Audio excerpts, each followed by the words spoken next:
পটুয়াখালী ৩ আসনে নির্বাচনী লড়াইয়ের সমীকরণ নতুন মোড় নিয়েছে।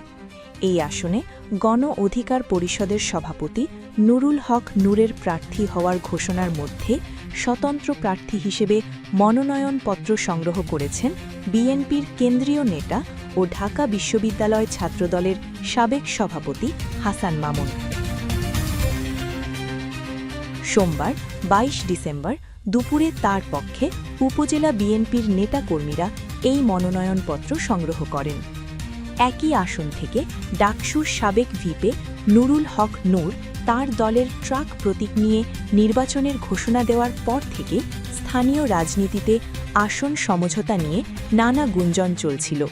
তবে হাসান মামুনের মনোনয়নপত্র সংগ্রহ সেই গুঞ্জনের বিপরীতে নতুন আলোচনার জন্ম দিয়েছে।